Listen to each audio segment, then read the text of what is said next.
शान्ताकारं भुजगशयनं पद्मनाभं सुरेशं विश्वाधारं गगनसदृशं मेघवर्णं शुभांगं लक्ष्मीकान्तं कमलनयनं योगिभिर्ध्यानगम्यं वन्दे विष्णु भवभयहरं सर्वलोकैकनाथं।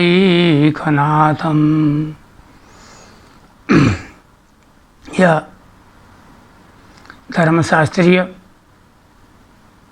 श्राद्ध विमर्श निर्णय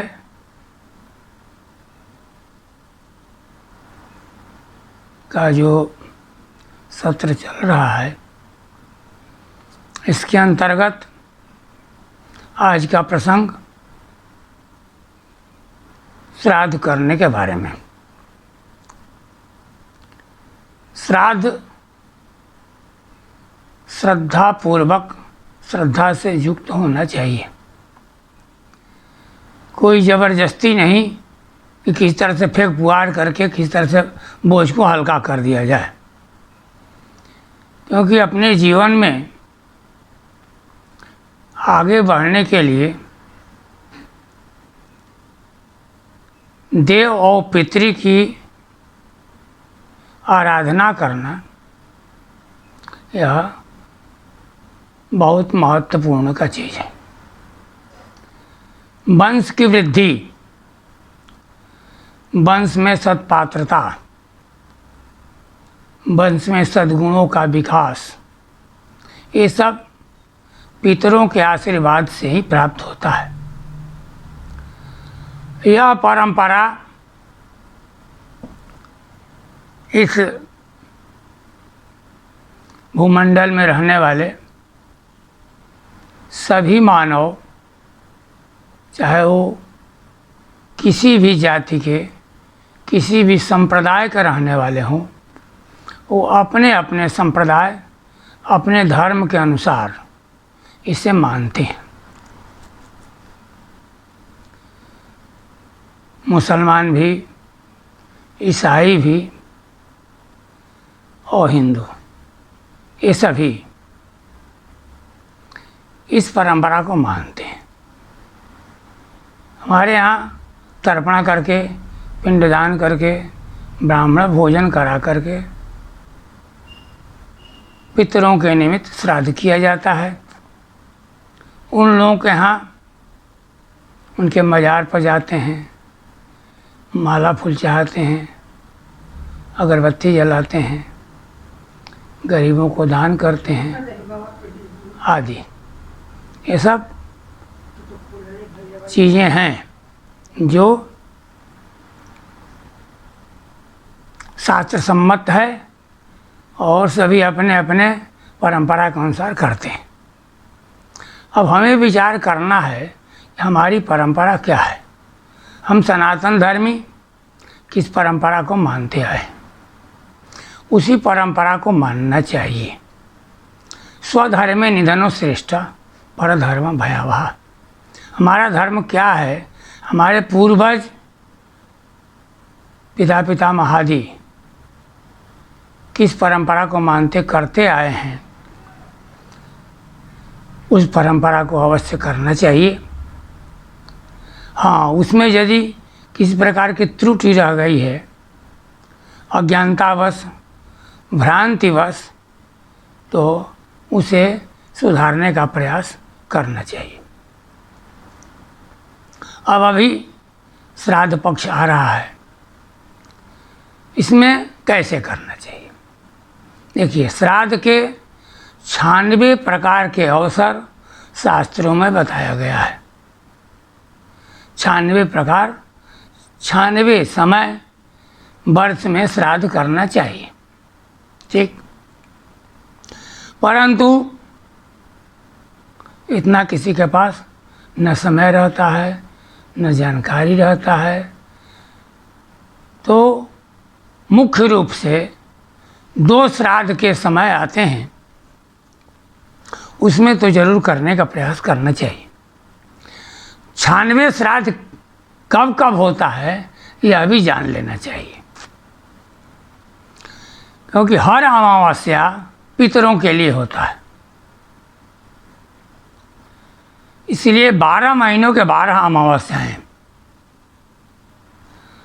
और 4 प्रकार के युग है, सतयुग, त्रेता, द्वापर, कलयुग। ये युगों के आरंभ की तिथियां बताई गई हैं। ये 4 युगों के आरंभ की तिथियां। 14 प्रकार के मनु होते हैं। मनु के प्रारंभ की 14 तिथियां। और हर महीने में वैधृति योग होता है। 12 महीने के वैधृति योग, 12 महीने के व्यतिपात योग, 15 महालय पितृपक्ष का दिन, 5 अनवष्टका और 5 अनवष्टका, ये 96 अवसर श्राद्ध के होते हैं। तो हमारे इस सनातन धर्म में इतने नियम, इतनी मर्यादाएं बनाई गई हैं कि गृहस्थी में सबका निर्वहन करना थोड़ा बहुत कठिन बन जाता है। इसलिए उसमें हमारे ऋषिगण बहुत सारे छूट भी दिए हैं। मुख्य रूप से किसे करना चाहिए अवश्य, इस पर ज़्यादा ध्यान दिया गया। तो किसे अवश्य करना चाहिए इसको ध्यान देते हुए ही करना चाहिए जो संभव हो जाए। क्योंकि आगे हम ज्योतिष की से और धर्मशास्त्र से संबंधित बहुत कुछ कटु विषय को बोलेंगे जो विद्वानों के लिए विचारणीय होगा, जो कल का प्रसंग रहेगा। कि आज के युग में उन चीज़ों पर बहुत विचार करने की आवश्यकता है। और जो मर्यादाएं हमें बहुत ज़्यादा कठोर हो गई है, उसमें कुछ ढीलापन, लचीलापन लाने की आवश्यकता है। समाज मांग रहा, क्योंकि समय समय के अनुसार हमारे ऋषि महर्षियों ने इस पर व्यवस्था दी है। वह व्यवस्था हमारे धर्मशास्त्र में है, जो समाज में लागू नहीं है उसे लगाने के लिए विद्वानों का विमर्श इसमें चाहिए। खैर, आज का जो प्रसंग चल रहा है इस पर अभी ध्यान दें, कल का प्रसंग कल रहेगा। आज जो श्राद्ध संबंधी प्रश्न चल रहा है, तो श्राद्ध मुख्य रूप से 2 श्राद्ध अवश्य करने का प्रयास करना चाहिए। पहला क्या है, मृत्यु की तिथि। याद सबका रहता है हमारे पिताजी का किस तिथि को देहांत हुआ है, उस तिथि पर श्राद्ध करना चाहिए। इसके बाद यह भाद्र पक्ष की पूर्णिमा से लेकर आश्विन महीना के अमावस्या पर्यंत यह 16 दिन पितृपक्ष रहता है। इस पितृपक्ष में पितरों की जो तिथि हो उस तिथि पर श्राद्ध करना। तो यह श्राद्ध पार्वण और एकोदिष्ट 2 प्रकार से होता है। एकोदिष्ट श्राद्ध क्या है, एक के उद्देश्य से किया गया श्राद्ध एकोदिष्ट है। जैसे पिता की तिथि पर मात्र पिता के लिए ही एक पिंडदान करना, यह है तिथि श्राद्ध है। परंतु उसी पिता के तिथि पर पिता, पितामह, प्रपितामह, माता, पितामही, प्रपितामही, मातामह, प्रमातामह, वृद्ध प्रमातामह, सपत्नीक तथा और भी सभी पितरों के निमित्त, विश्व देवा के निमित्त ये जो श्राद्ध किया जाता है वो पार्वण श्राद्ध होता है। यदि हम पूरे सभी तिथियों पर श्राद्ध करते हैं तो अभी सभी पितरों के लिए एकोदिष्ट श्राद्ध कर देते हैं। यदि एक ही दिन श्राद्ध करते हैं पितृपक्ष में, तो पिता के तिथि पर पार्वण श्राद्ध करते हैं, इसमें सभी का तिथि का श्राद्ध हो जाता है। ऐसा शास्त्र में निर्देश है कि पार्वण श्राद्ध कर लेने से इसमें सभी का श्राद्ध हो जाता है। ठीक है, अब यह श्राद्ध भी 2 प्रकार के होते हैं, पात्रिक और अपात्रिक। इसमें ये बहुत समय से परंपरा चली आ रही है, आज भी है, कि श्राद्ध के तिथि के दिन बहुत लोग पिंडदान आदि करते हैं। बहुत लोग केवल ब्राह्मण भोजन करा देने से भी श्राद्ध की पूर्ण पूर्ति की प्राप्ति हो जाती है। तो यह दो प्रकार के श्राद्ध में बताया गया है, एक केवल मात्र ब्राह्मण भोजन करा देने से, दूसरा उस दिन पिंडदान तर्पण करने के बाद फिर ब्राह्मण भोजन कराने से, ये दोनों से श्राद्ध की पूर्ति हो जाती है। यदि ब्राह्मण भोजन कराने की व्यवस्था नहीं हो पाती है, असमर्थता रहती है, वैसी स्थिति में ब्राह्मण के निमित्त आमान्न अर्थात सूखा अन्न पूर्ण पर्याप्त उस पितरों के निमित्त संकल्प करके दे देने से भी उस श्राद्ध की पूर्ति हो जाती है। तो हमारे यहाँ बहुत प्रकार के नियम बनाए गए हैं, इसमें से पालन करना चाहिए और पितरों के आशीर्वाद से ही वंश की वृद्धि होती है। तो पितृपक्ष में विशेषकर पार्वण श्राद्ध की परंपरा है। तो पार्वण श्राद्ध में अपने पितरों के निमित्त श्राद्ध करें और उसमें ब्राह्मण का भोजन करावें, जिससे पितर तृप्त होते हैं और तृप्त होकर के आशीर्वाद देते हैं। आशीर्वाद देने से वंश में हर प्रकार का खुशहाली रहता है, वंश की वृद्धि होती है, घर में धन धान्य की समृद्धि रहती है, किसी प्रकार की कमी और बीच में किसी प्रकार का आघात नहीं होता है।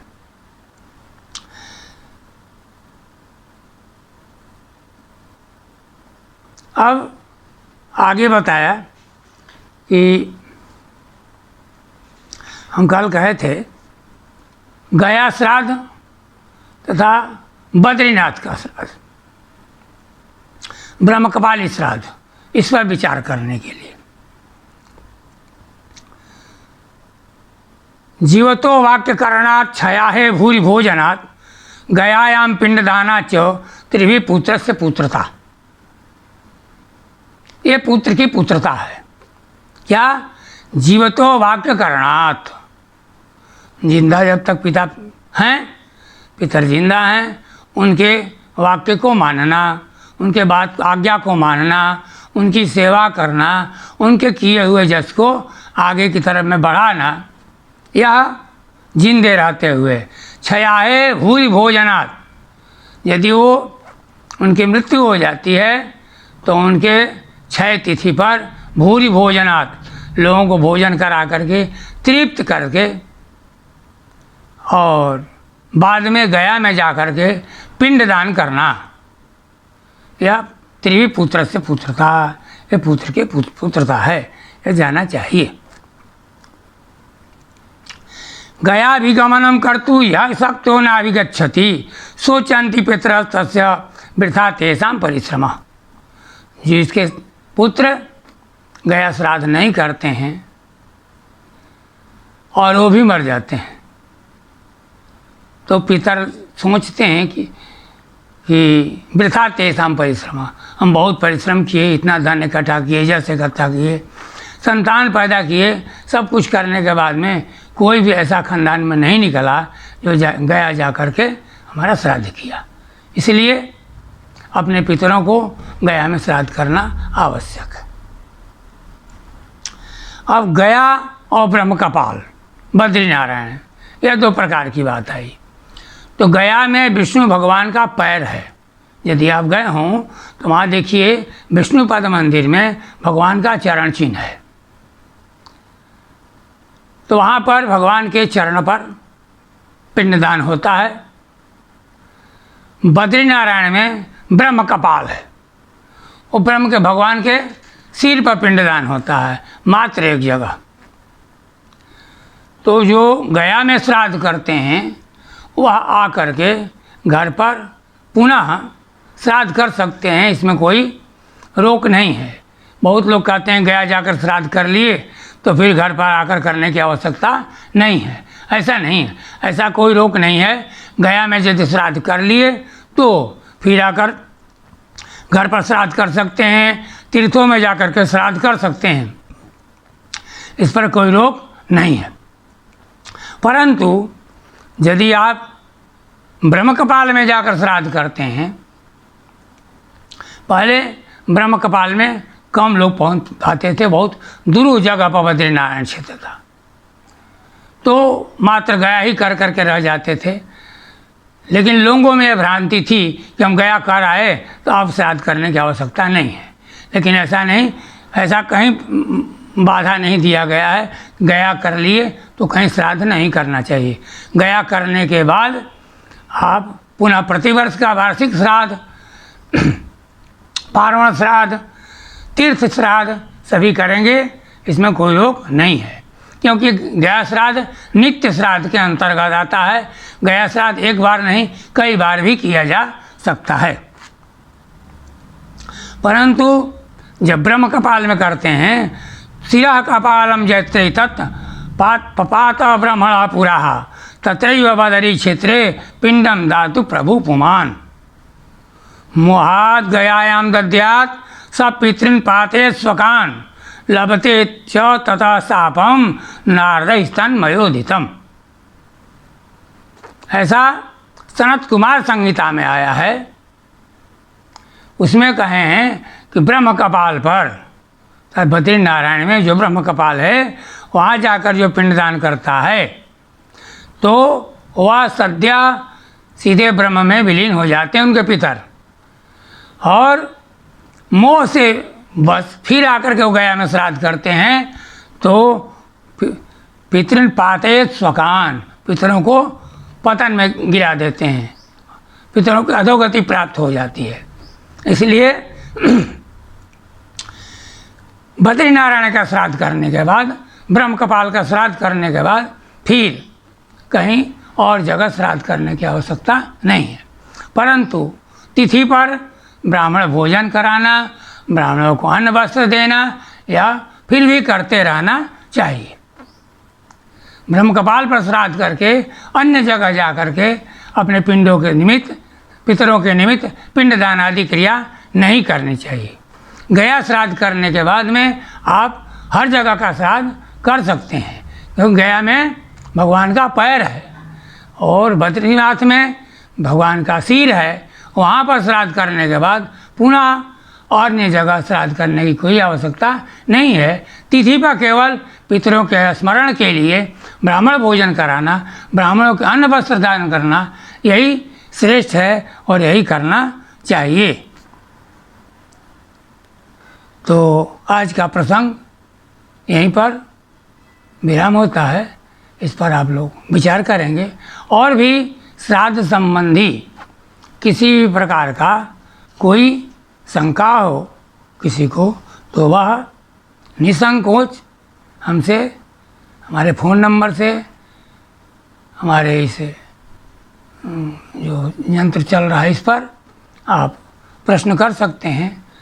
जो शंका हो उसको समाधान करने का मैं पूर्ण प्रयास करूँगा। और श्रीमन नारायण।